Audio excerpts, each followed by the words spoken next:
Hello. With so much English Premier League action on Saturday this weekend, it's been a pretty quiet Sunday. But never fear, Sports World Have Your Say is here. Coming up this week. Frank is a fantastic player and he'll get back to the team as soon as possible. His boss says the future's bright, but do you think the future's blue for Frank Lampard? Torres saw red yesterday. We're targeting strikers as well this week. We've been lucky in some respects because there's been a couple of performances that we've kind of scraped over the line, but nevertheless we're unbeaten. Newcastle go fourth and multiply. Why Alan Pardew's quietly got his men singing to the same tune. And is this the sound of things to come? Yeah, we've got loads to talk about this week. The team is standing by waiting to speak to you. So please do get in touch and tell us what's getting you heated about your team. All the ways to contact us are on the side of your screen there. But before we go any further, here's a summary of the latest news. Hello, you're watching Sports World Have Your Say with me, Amanda Davies. This week in the studio, I have a guest whose first pet was a snake called Montana. His first league goal was for Torquay. You got it yet? Well, how about we show you this? Tell you he scored his 28th goal for Blackburn this week against Leyton Orient. That's him with the ball. You might have guessed I'm joined by this man, Jason Roberts. He's waiting to speak to you, but it is your show. Please do get in touch, maybe using the hashtag SWHYS. I'm pleased to say we've already got with us Angela from Tenerife and Mark from Paris. They've both given us a call on Skype. But we're going to kick off with Frank Lampard this week. He features heavily on some of the back pages in the newspapers in England. This is the back page of the Mail on Sunday. He was left on the bench by Chelsea manager Andre Villas-Boas in their win over Swansea. Questions have started to be raised about his future. It says here, axed Lampard storms away. Chelsea star's future at the Bridge in jeopardy after his snub. Well, Blackburn, Jason Roberts, let's start with you. What do you think of Frank Lampard's future at Chelsea? Well, I think the key thing when you're talking about someone like Frank Lampard, you're talking about someone who's played at every level. He knows exactly what he needs to do and is a true professional. So this is a new challenge for him. There's new players coming in and taking his position. But, you know, he's had to work really hard to get to where he is. And now it's a case of can he adapt his game to somehow get back into the side and get back to doing what he does best, because there's no doubt that he can get back into that side and start scoring goals again. You would think, as newspapers do, they've possibly stirred this up a bit. He possibly hasn't stormed down the tunnel, but should a player really leave the bench before full time, in your opinion? Well, there is an etiquette that you're meant to stay till the end of the game, but, you know, I'm sure there's a lot of desire within him. You know, he's really, really upset with the fact that he's not playing. He wants to get in and get a shower. The manager's given him the opportunity to do that. Like I said, there is an etiquette, but when players are feeling down and really despondent, sometimes it's best just to get him showered and get him home. OK, well, Mark, let's bring you in as a Chelsea fan. Do you want to see any more of Frank Lampard in a blue shirt? Yeah, of course, I want to see Frank Lampard playing again. Torres is a very good player. He scored and created another goal. At the end of the day, what really matters is the scoreboard. So I think it puts more pressure on Frank Lampard to adapt on the winning pace. So as it was mentioned earlier, he's a very good guy. He's a good professional. He's very talented and has played in all levels. He knows the game very well. So I think this is another challenge for him. And I hope he will get back into the regular lineup very soon and will do much more better. So I really want to see him back in the game again. Well, it was manager Andre Villas-Boas that left Lampard on the bench yesterday. Let's hear what he had to say after the game about the player's future. No, I mean, it's not the question. We used 11 fresh players, apart from Peter and JT, who were involved in the game against Fulham, and I think we just focus on team winning, and there's nothing more to say. And Frank is a fantastic player, and he'll get back to the team as soon as possible, as you know. Jason, Andre Villas-Boas there says focusing on the team winning, but by implication, is that a team winning without Frank Lampard? Yes, it is. And from his point of view, that's his job. His job is to make sure that they win football matches with or without Frank Lampard. I think he knows that Frank Lampard can be an important player and can be someone who can come in and help the team when they need him. And they're just going to have to use him in a different way. I've seen here that Malcolm has said that, Malcolm on Facebook has said Frank Lampard's days at Chelsea are numbered. If I was him, I would move on. Well, from my point of view, I think he has an opportunity to come in and make himself an important member of the team, but in a different way. Joey Barton's actually been tweeting in support of Frank Lampard as well. He says, there it is, listening to the radio during driving into London, think it's a bit harsh on Lampard. He's just having a dip in form. He's been class for 10 years. Mark, is he just being used, or is he a victim of trying to keep Torres in the team? No, I don't think so.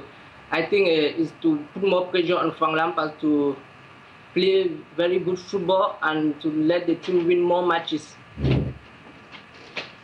OK, well, Frank Lampard's not been the only player whose future is being questioned at the moment. So it's caused us to pose the question, when do players reach their sell-by date? How do you judge? Owen Hargreaves and Michael Owen have both put themselves back in the talking shop with performances this week. And Gerard in Canada has actually tweeted on that thing. He says, kind of sad, this Lampard stuff. We're watching a player who was world-class for so long begin the decline. He doesn't even realise it. Jason, is it something that players talk about? Yeah, I think, you're not going to be able to play forever, certainly not in the way you used to play when you was younger. The key thing is, can you adapt and change your game? Many players have done it. Alan Shearer had done it. He went from someone running down the sides and really exposing the defence with his pace to someone who used to hold the ball up and create play for other people. So the question is, can Frank Lampard learn his new limitations? Because that's what's being said, that he is now limited. And can he put that into a positive for him? Maybe go a bit deeper and get the ball deeper and try not to make so many runs forward. And of course, some players that are written off come back and steal the headlines. Angela, you've got one of those at your team, Jonathan Woodgate. Yeah, we have. Jonathan Woodgate's started to do very well again at Stoke, and he's been managed well. And I think if Jason wants to say anything here, that obviously Andres Villas-Boas is going to manage the situation well at Chelsea. And I think Frank Lampard's goal-to-game ratio is second to none. And if he's on the scrap heap at Chelsea, I'm sure we'll have him at Stoke. But I think that's the point, isn't it, actually? Where do players go when they reach that age, I suppose? Now, they used to fall down the leagues, but now players don't necessarily need the money. No, they don't need the money, but I think, as Jason will tell you, the love of playing is something that can't ever be matched if you go into coaching or into management, and you want to play as long as you can. And Frank Lampard's a very intelligent footballer, and I'm sure he will know that his time is limited. He's over 30 now. As Jason says, you can't go on forever. And maybe he'll have more cameo appearances and do the likes of David Beckham. He'll manage himself better. Alan Shearer was another one mentioned, and I think he's still got a future in the game. Jason, what would you do if you were Frank Lampard? Well, it's just about changing your game. Frank Lampard's had a fantastic run of form for 7, 8, 9 years now. And the question is now the game is changing. It seems like Chelsea are moving on with Torres and Mata, and they're trying to go a different way. I think he has got a big say in what's going to happen in the future. But just off the pitch, in the dressing room, which is another key area where I think he'll be able to help Chelsea. And also the way he's going to be managed now. He's not going to play so often, I think, in the future going forward. But when he does play, he wants to make sure he has an impact. Well, talking of players changing their game, that's something that Michael Owen's been talking about today. How heartening is it to see players like Michael Owen coming back and being talked of for an England recall?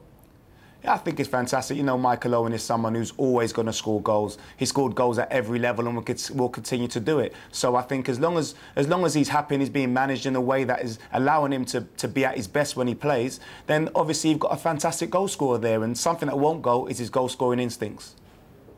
OK, well, another player, another Owen who has been writing the headlines this week is Owen Hargreaves. He, of course, has had a dreadful 3 years in terms of injury, but came back for Manchester City and scored a goal in the League Cup this week. He has, however, been quite vocal about Manchester United and the medical staff. This is what Sir Alex Ferguson has had to say, defending those guinea pig comments. My medical staff are one of the main reasons Manchester United have been so successful in the last few years. There's absolutely no doubt about that. I've got a fantastic medical staff, great sports science. Do you think we'd be successful if we had an operation that was 100% absolutely brilliantly done? The doctor and his 5 physiotherapists, sports science, they are fantastic. So that's my opinion of Manchester United, and that's more important than anyone else has got to say about it. Jason, how important are a club's medical facilities and the differences between the different clubs' facilities? Yeah, of course, it's huge. I mean, how quickly and how effectively you can get players back on the pitch is a huge thing for a football club. I think when you get players who've come from abroad, like Owen Hargreaves, who's obviously spent a lot of time in Germany, these guys have different ways of doing things, and many times they have their own physiotherapists. So maybe there's a difference of opinion, or maybe there's some different issues going on there. But certainly, Man United will have a fantastic medical staff, and as you can see, it's worked more times than not. And as you get older, the importance is more and more on managing your body. Exactly, and alongside the manager as well. You want the manager to manage you in the respect of how much game time you're going to have. But also you need to believe in the treatment you're getting and the way you're dealing with your body. You're seeing now players go on for longer, but of course that takes a lot of time. You have to believe in what you're doing, whether it be yoga or different things you're doing off the pitch. All these things got to culminate in you being able to get out on the pitch as much as possible. OK, please do get involved in the debate here on Sports World Have Your Say, maybe using the hashtag SWHYS, or indeed pick up the phone, give us a call using country code 442070 83 73 33. Stay with us, we'll be back in a couple of minutes.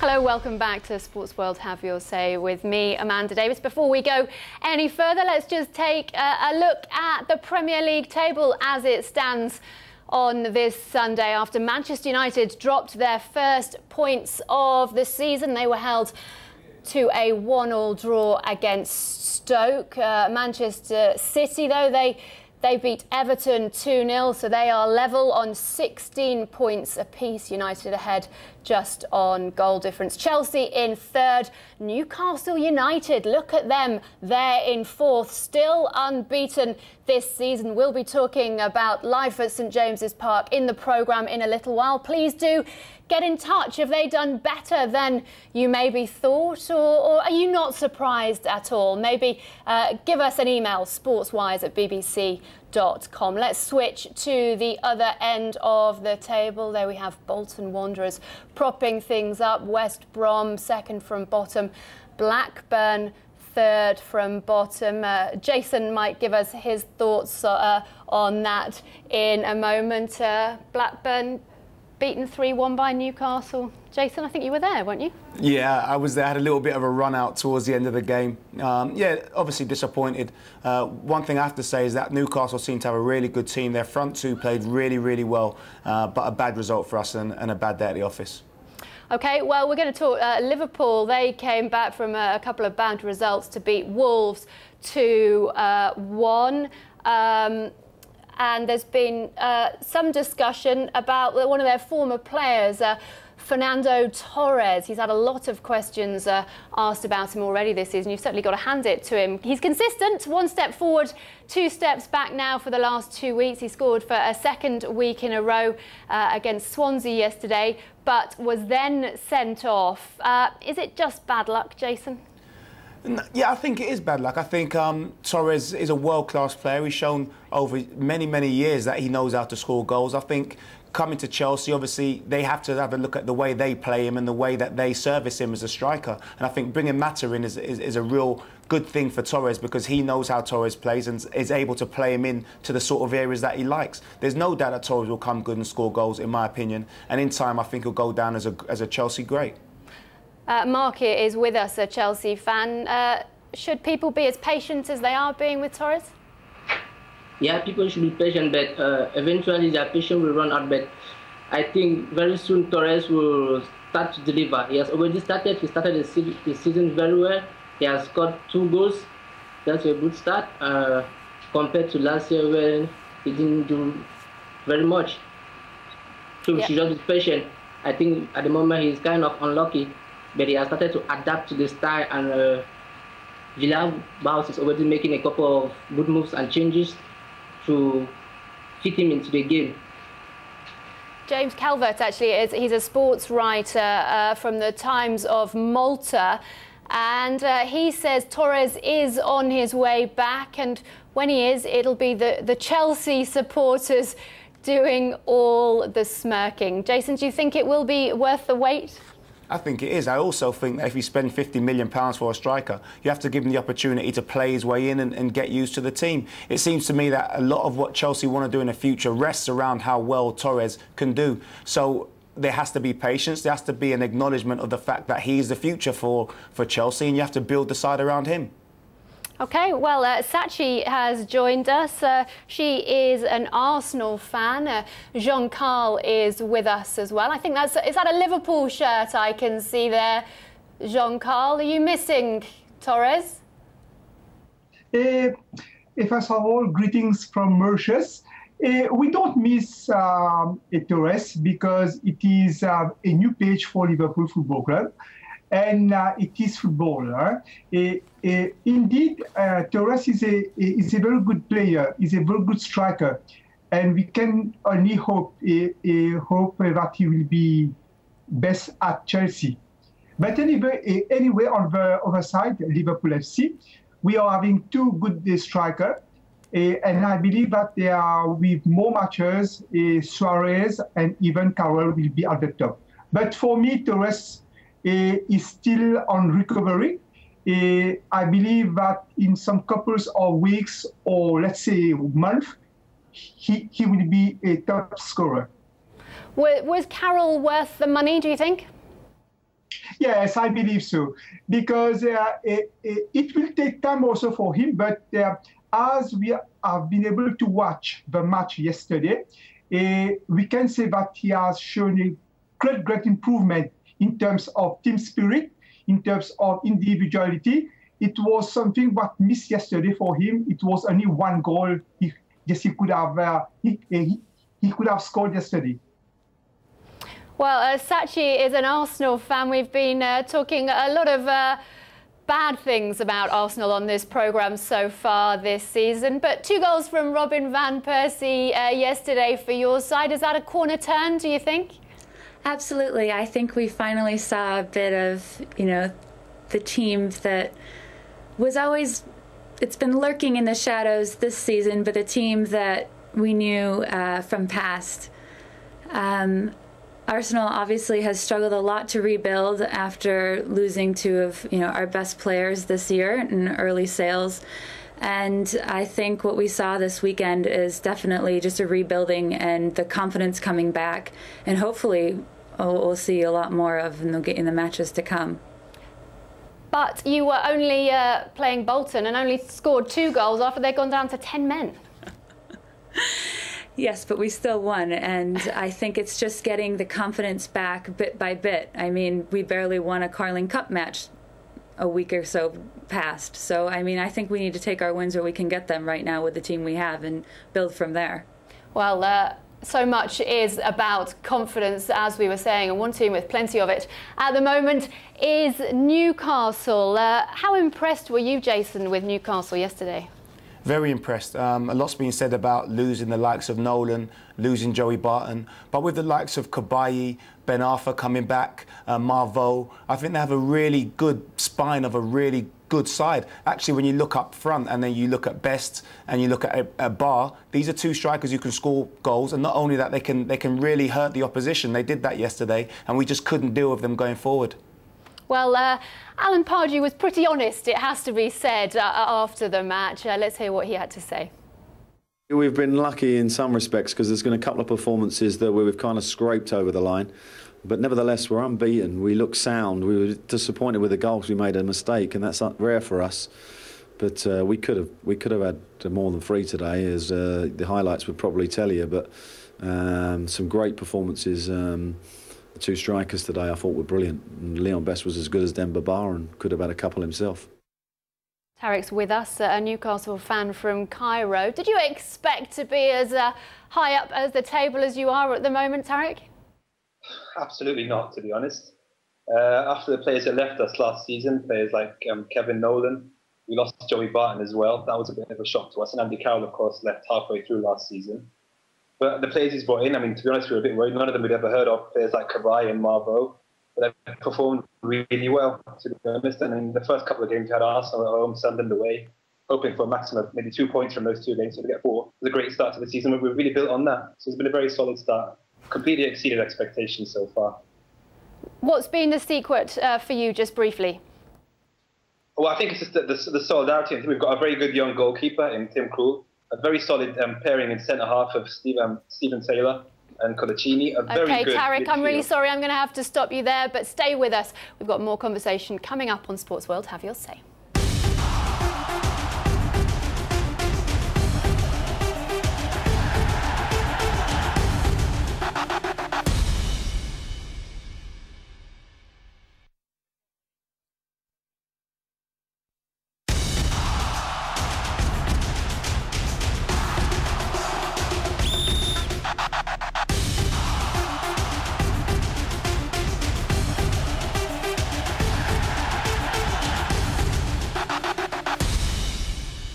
Welcome to Sports World, Have Your Say. With me, Amanda Davies, your weekly chance to tell us the score once the final whistle has gone. The conversation is already well underway on Facebook and Twitter. Please do get involved in all of the usual ways. Blackburn's Jason Roberts is with me in the studio this week. We're talking a loss of love for Frank Lampard at Chelsea and the issue of sell-by dates with players, and how are your club's strikers getting on? Please do let us know. But before we carry on, let's get a roundup of the latest news. Hello, welcome back to Sports World, Have Your Say with me, Amanda Davies. One of the most talked about stories in world football this week. Just have a listen to this.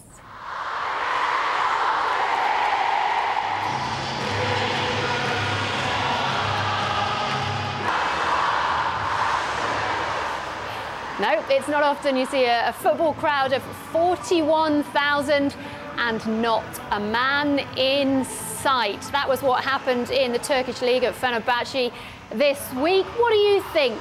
Are women the answers to the problems of football hooliganism? Please do get in touch with us. Maybe send us an email using the address sportswise@bbc.com, or tweet us using the hashtag SWHYS. Well, I'm pleased to say we've got Blackburn's Jason Roberts with us in the studio here. I've got Angela on Skype. She's a Stoke fan based in Tenerife, and Sachi is a Barcelona and Arsenal fan who is with us in London. Before we talk about that issue of women in football, Angela, we've got to let you talk about Stoke, haven't we? And that 1-1 draw against Manchester United. I suppose it's got to be testament to your club that people aren't more surprised that they produced a 1-1 draw against United.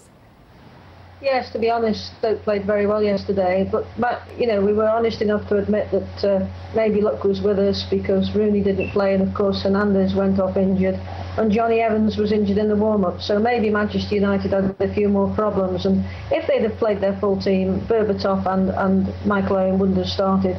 But you need every bit of luck, as Jason will tell you, that you can get in football, and Stoke were exceptional yesterday. And you've been talking about England's strikers. Well, there's another forgotten England striker who's now playing for Stoke called Peter Crouch, and he was exceptional for Stoke yesterday. They played very well and deserved a point.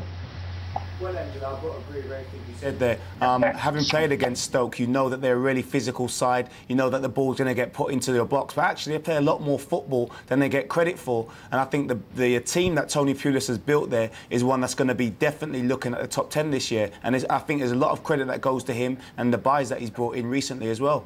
Yeah, after the match, actually, Jason, Sir Alex had this compliment for Stoke. I think that Stoke have deserved their point. They've battled hard. They always do. They've got Tony's got a really honest team here, and they do make you work. And although we've been very successful here in the past few years, today I think a point was fair. Well, Joanna is a Manchester United fan who's joined us. How disappointed were you at that result yesterday? Well, it didn't get lucky, but still I believe in Manchester. They're good at the latest time, so. Patrice Evra actually said after the game that you need 5 matches to recover after playing Stoke. Jason, what is it like playing Stoke? Well, it's physical. You know exactly what you're going to get. Tony Pulis hasn't changed his management style for the last 10 years. I mean, you know exactly what you're going to get when you play against one of his sides. But what he's managed to do with Stoke is to bring some really good technical footballers in as well. They do have a very, very sort of robust kind of shape about them, but actually they can play football very, very well. And you're right, no one was surprised when they got that result. And that's real testament to what they've been doing down there at Stoke. Angela, you were chuckling, quite proud of the way Stoke play then. Yeah, I have to laugh because last season everybody yesterday was talking about the potential penalty when Woodgate stumbled into Hernandez, but everybody seems to have forgotten the one last season when Gary Neville took Etherington off at the knees, and it just makes me laugh. But I agree with Jason, we are a physical team, but the one thing that Tony Pulis has instilled at Stoke is the complete team spirit, and it's on and off the pitch. I mean, the crowd, Jason will tell you, the crowd at Stoke are 100% behind the team, and we don't need a load of women down at Stoke, just myself and a few others, but it's exceptionally good at Stoke. Britannia's an awesome place to play football, I would think. OK, well, you mentioned the women, and Jason, you're pretty outnumbered on screen at the moment, so we must talk about those scenes in Turkey this week. It really is not often you see this, or indeed hear this, at a top flight game. Have a listen.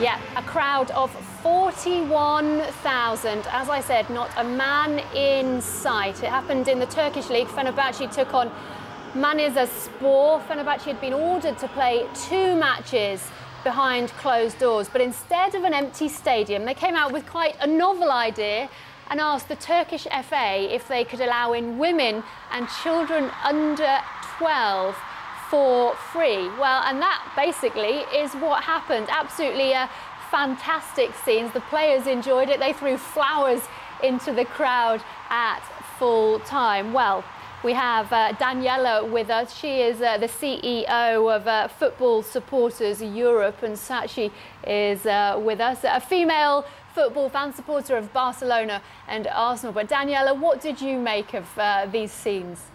Well, obviously it's amazing to see that, and it's for us as women in football, as female football fans, I think it was great to finally see women that visible in a football stadium. Nevertheless, I thought at the same time I was a bit sad, because I thought, well, if that's a one-off thing, it's obviously great and makes women very visible. But as an ongoing solution or alternative to matches behind closed doors, I think it would be problematic. Do you think, though, there is some truth in the fact women could prove a counterbalance to hooliganism in football and be a positive thing? I think certainly an increased percentage of women inside stadia improves the atmosphere in general. I do think that. At the same time, I've heard and I do know women that are also female hooligans, so it's not that black and white, that it's only the men that are the problem. Sachi, what did you make of it in terms of your experiences of football? I have to agree. I think what we saw in Fenerbahce was incredible. It shows that women aren't just fillers, they're genuine fans that are well versed in football. But equally, men play a great portion, a great part in the atmosphere of the matchday experience. And I think it's very dangerous to just make it a gender divide and make it an issue that feeds into something that we need to do everything we can to dilute. I think it's really risky and slippery slope to go down that route. I think it should be drawn out to a bigger picture and not make it just about gender, and really look at what's contributing to the match day experience that leads to hooliganism, and whether it be about layout, why are people in friction, they're getting in friction so close to one another. That's another issue. In terms of what the other guest is saying, I think it's sad that it's a one-off thing that's happening there with Fenerbahce and all the women being there. I also read an article that said that women trying to get into the stadium were getting aroused just because it was so busy and so many women trying to push and shove to get the free tickets. So there's something to be looked at there as well. I think that's right. And the Take That concert in Manchester earlier this year was pretty much full of women, and there were certainly a number of arrests made there. But Jason, in your experience of the English Premier League, as more and more women have got into crowds in recent times, have you noticed much of a change in atmosphere in stadiums? Not really. I think it's still predominantly what's been happening over the last 10, 15 years is pretty much the case here. On what happened on Fenerbahce, I thought it was one of those things where I think it's a fantastic initiative, and it's really good that the ladies and the young kids got an opportunity to watch a match and have that chance. But actually, you look at if Fenerbahce are getting doing this because of the hooliganism issue, really, was that enough punishment? Because, you know, it wasn't just a ladies' day, it was there because they were having issues with hooliganism. So that's the only issue with me. Was that punishment enough? Yeah, it is about giving women a chance to get a taste of football, but it's not a real taste of football, that, is it? No, I don't know if it is. It's obviously not the atmosphere that you usually get at a game. But I think it's a really good initiative, and maybe it's something that should be looked at again at another situation. But I think the real issue here is the hooliganism issues that they have in Turkey and that they've had at the Fenerbahce games. And actually, is that punishment enough to say, well, we'll just have the ladies in here and do a nice bit of PR and everyone's talking about us? I think actually the real issue here is the hooliganism problem that they have in Turkey and Fenerbahce. Sachi? I absolutely agree. I don't think it was punishment. I don't think the people that actually create the issue there had enough reflection to see what can be changed so it doesn't happen down the line. And absolutely correct. It was a big PR. It was in press across the world, and actually just propagated their brand even further. So there wasn't that internal that introspection of how we can change this down the line, as it would have been if there was a 2-match suspension, they lost the revenue, and they could really take a look and see how changes could be made down the line. Sachi, for now, thank you very much. Do stay with us. What do you think? Please do get in touch. Are women a civilising influence in football? Maybe give us a call, pick up the phone. All the details on the side of your screen. But we'll be back carrying on the conversation in just a couple of minutes.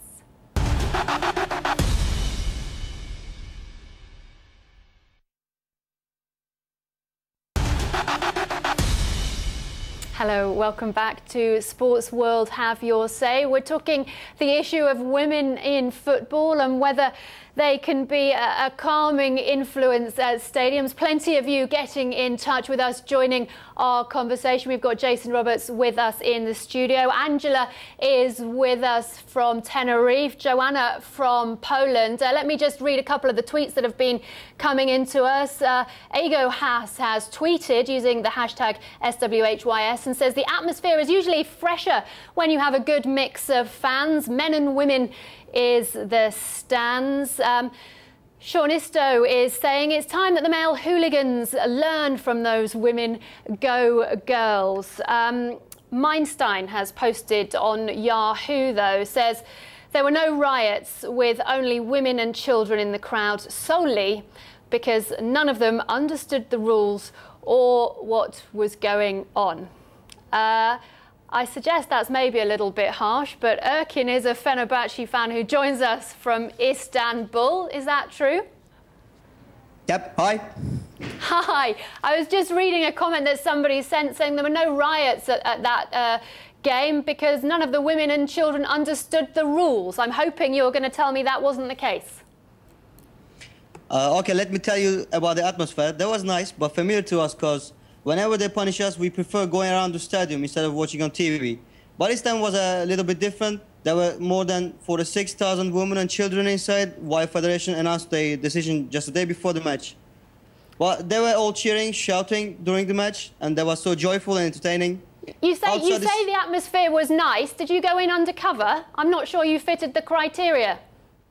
We were all outside, and outside the stadium was so crowded, thousands of people were outside who wait for their wives, girlfriend, or moms, and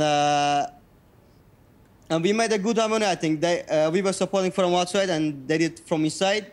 So that was great for us to see that we are able to fill our stadium even only with women and children.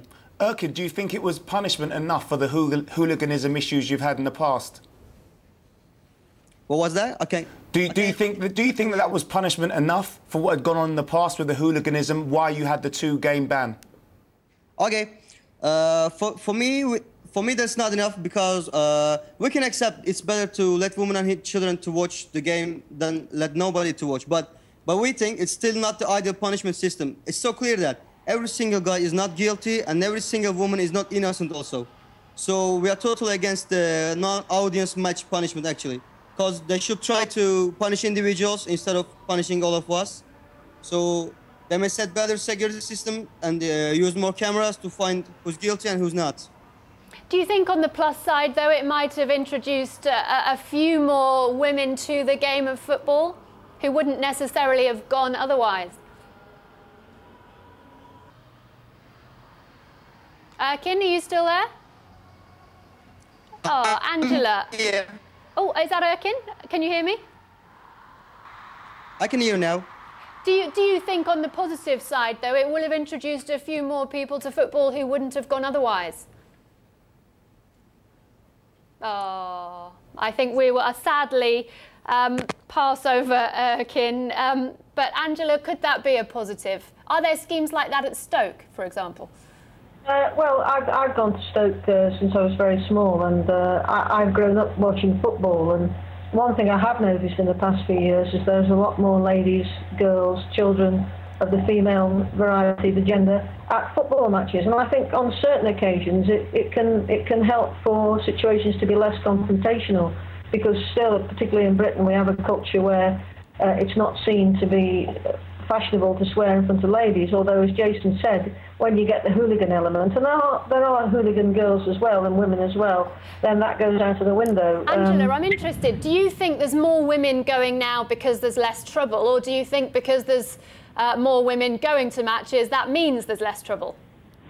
I think it's a bit of both. I mean, at Stoke, there's been less trouble in the last few years, historically, because Stoke have become a community club and cleaned up the act, and supporters realise that they're there to watch football.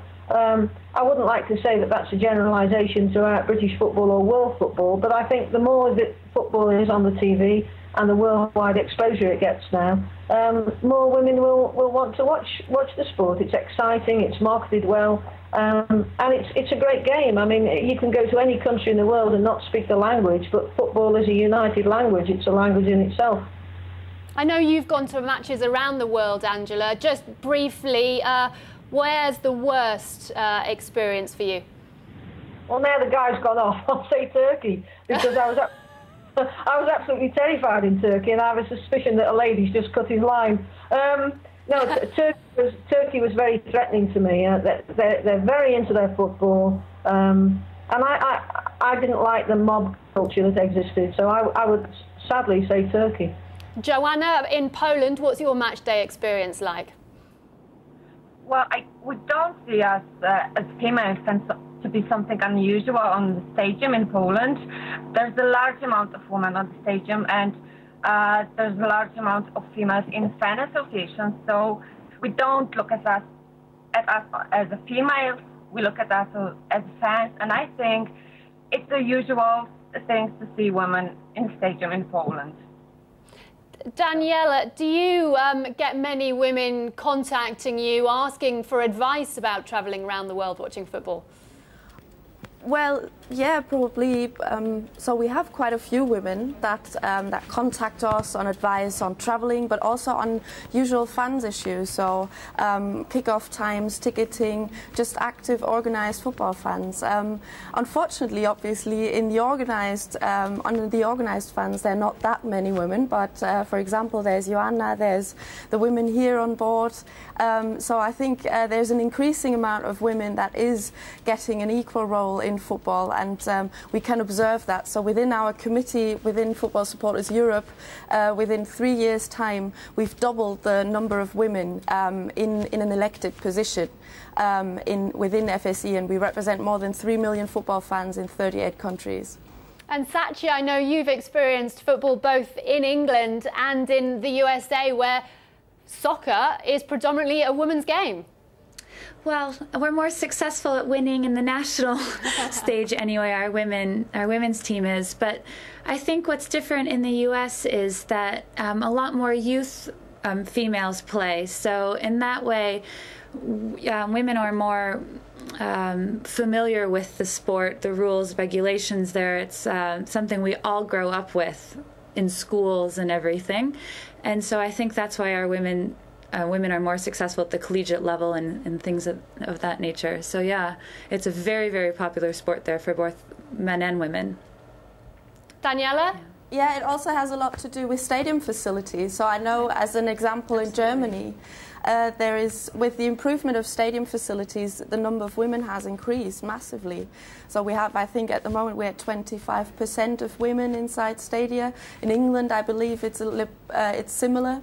And as FSE, we're currently, in order to sort of make these women that are already there, and they're not that few, to make them more visible.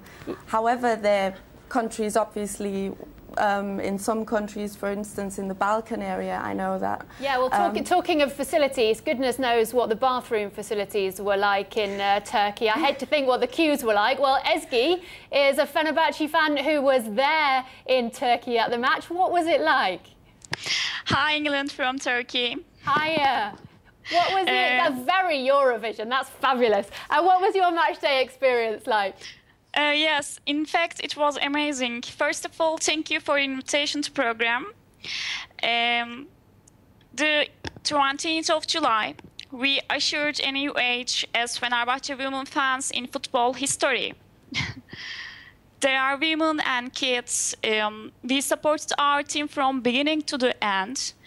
And it was the first one on the world, so it is so important for the world, I think. We supported our team from beginning to the end. In fact, nobody believed that we could do such a thing. But we showed and proved all the world that we are on this game and we know what the offside is. So you would be doing it again, given the chance? Yes, of course. In fact, I'm a footballer too. In Turkey? Yes. In Turkey, yes. I was at university team and I'm in this game because of my dad. Thank you, Dad. Oh, congratulations. Thank you ever so much for joining us. What a great note to end this week's programme on. We will be back with more discussion, same time, same place, next week on Sports World. Have your say. Goodbye.